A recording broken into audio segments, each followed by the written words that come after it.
Comment se forme et éclate une bulle spéculative? Une bulle spéculative se forme autour d'un actif, notamment d'un actif financier.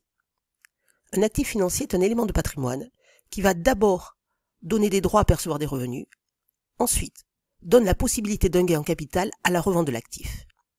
Il y a deux types d'actifs financiers principaux, les actions et les obligations, qui vont avoir des différences. D'abord, l'actif est différent. Une action est un titre de propriété, c'est-à-dire que l'agent est propriétaire d'une part du capital de l'entreprise, alors que pour une obligation, c'est un titre de créance, autrement dit, une part d'un emprunt. La rémunération est aussi différente. Pour l'action, c'est le dividende, qui est variable, alors que pour l'obligation, c'est l'intérêt, qui est fixe. Le rendement est aussi différent. Pour une action, le rendement est élevé mais risqué, alors que pour une obligation, le rendement est plus faible mais plus sûr. Cependant, actions et obligations ont un point commun. Elles peuvent être tous deux revendus. Pourquoi détenir des actifs financiers? Un agent va opérer un calcul coût-bénéfice. Il étudie d'abord les bénéfices de l'achat d'un actif financier, qui vont être de trois ordres. D'abord, protéger leur patrimoine de l'inflation. Ensuite, obtenir des revenus réguliers. Enfin, obtenir une plus-value, c'est-à-dire revendre plus cher l'actif. Il compare ce bénéfice au coût, qui relève de deux natures. D'abord, le risque. Ces actifs sont risqués puisque l'entreprise peut faire faillite ou il peut y avoir une crise financière. Ensuite, le coût d'opportunité. Certains placements moins risqués dans l'immobilier par exemple, peuvent leur assurer un rendement égal à l'achat d'une action. Les agents vont acheter cet actif quand le bénéfice est supérieur au coût. Or, ces achats d'actifs financiers peuvent générer une bulle spéculative. On parle de bulle spéculative quand le prix de l'actif augmente de manière excessive au-delà de sa valeur intrinsèque. Autrement dit, il s'éloigne de sa valeur fondamentale. La valeur fondamentale résulte de la valeur anticipée des revenus perçus, les dividendes ou intérêts futurs, et de la valeur anticipée de revente de l'actif. Cette valeur fondamentale va dépendre de trois déterminants. D'abord des données microéconomiques, la situation économique de l'argent, le profit de l'entreprise, le déficit budgétaire de l'État. Ensuite des données macroéconomiques, c'est-à-dire le contexte économique du pays à ce moment. Et enfin, des données politiques. Par exemple, les mesures de politique de relance budgétaire ou le taux d'intérêt. Or, cette valeur fondamentale va être très difficile à évaluer. Ainsi, cette bulle spéculative naît de comportements spéculatifs. C'est-à-dire que les agents économiques anticipent, parfois de manière exagérément optimiste, que le prix de certains actifs vont continuer à augmenter.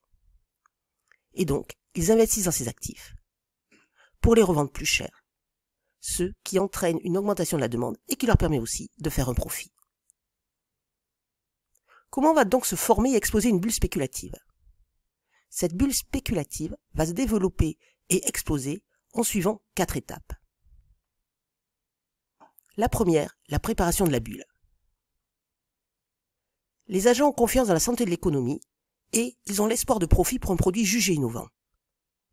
Il va donc y avoir une augmentation modérée du prix de l'actif du fait de l'augmentation de la demande de cet actif. Deuxième étape, la naissance de la bulle. Cette augmentation initiale du prix entraîne des anticipations de hausse future des prix. Ainsi, de nouveaux investisseurs vont acheter cet actif. C'est le paradoxe de la tranquillité. La confiance pousse les agents économiques à prendre de plus en plus de risques. Ainsi, les bulles spéculatives vont se développer dans les périodes de bonne santé économique. La majorité des agents va alors anticiper la hausse des prix. Ainsi, la demande augmente. Donc, le prix augmente. C'est une prophétie autoréalisatrice. Les anticipations des acteurs économiques transforment et amplifient la réalité économique. Ainsi, le fait de croire qu'une chose va se produire fait qu'elle se produit réellement. Troisième étape, c'est l'euphorie. Le prix continue à augmenter, et donc cela confirme les anticipations des agents. La demande augmente, le prix augmente, et donc la demande augmente à nouveau. Ainsi, comme la majorité des agents anticipent la hausse des prix, cette augmentation de la demande va être expliquée par des comportements mimétiques ou moutonniers. Les comportements d'agents ou de vente imitent les comportements des autres agents sur le marché. Ainsi, les agents ne se basent pas sur une évaluation rigoureuse et rationnelle du rendement du titre financier. La bulle va alors s'auto-alimenter. Quatrième étape, c'est l'explosion de la bulle. Au bout d'un moment, les anticipations de certains changent.